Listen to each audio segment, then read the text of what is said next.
নিল আপনার সাথে জনমত আছে, আপনি কোথা থেকে দেখলেন? তা আপনার সাথে আছে, আমরা কেমন 90 আপনি কি করেছেন?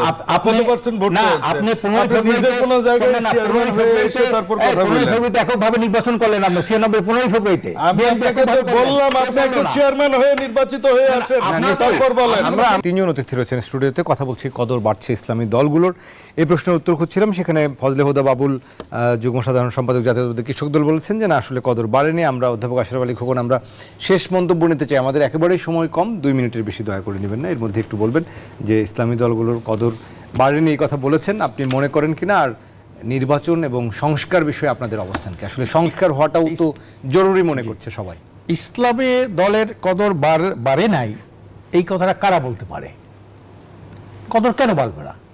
ইসলামী দলগুলি কি কখনো ক্ষমতায় ছিল?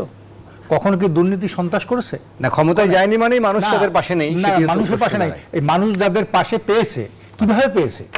আমরা যখন কথায় কথায় বলি, আমরা তো ইতিহাস তো অগ্রাহ্য করা যাবে না।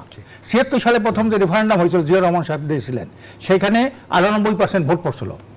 আজকে আমি গাড়িতে আসার সময় একটা লোক, মুরব্বী লোক, সে বলল যে ভোটের সময় সেখানে 20-25টা ভোট পড়া সেন্টারে, সে বলছে যে এখানে 90% ভোট কালেকশন করে দাও। তাহলে এই যে ভোটের যে ইটা, কারণ ব্যাপারটা হচ্ছে ইসলামের কদর আসে নাই কারা, সেই দলগুলো কারা যারা বিদেশি প্রেসক্রিপশনে এদেশে রাজনীতি করে। বিদেশে যেমন ইসলামকে কোনো কদর করে না, বোঝে না, যেমন আমেরিকা করে না, ভারত করে না, ব্রিটেন করে না, ইউরোপিয়ান ইউনিয়নগুলো করে না। এই যারা বিদেশি প্রেসক্রিপশনে দল করে, তারা ইসলামের কদর বুঝতেছে না, এরা তো ওদের প্রেসক্রিপশন দল করে। কাজে ইসলামী আর ওনারা যদি বলতে চায় যে জনমত, জনমতটা কিভাবে সংগ্রহ করেন আপনারা?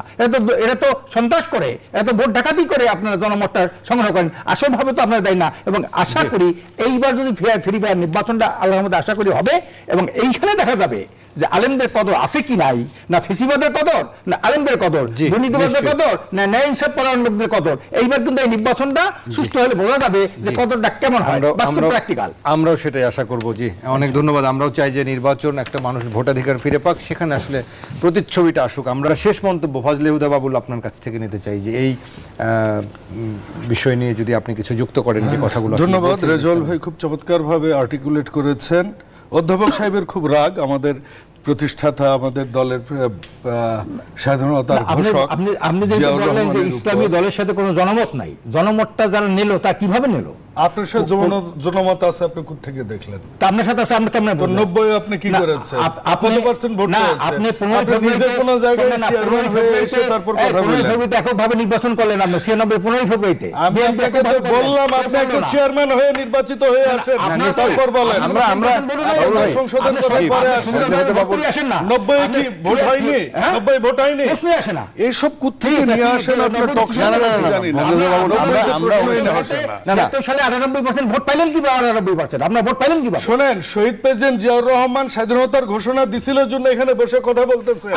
শহীদ প্রেসিডেন্ট জিয়াউর রহমান ছিল জন্য আজকে আপনারা হুজুররা রাস্তায় রাজনীতি করতেছেন। আমরা যেহেতু ব্যক্তিগত, শুনেন, আমার দলের প্রতিষ্ঠাতা শহীদ প্রেসিডেন্ট জিয়াউর রহমানকে আমরা একটু আশরাফ আলী খোকন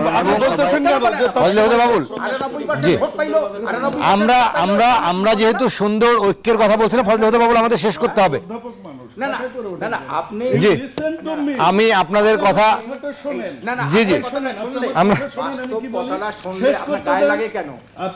আমরা শেষ করছি। আমরা দর্শক 2.5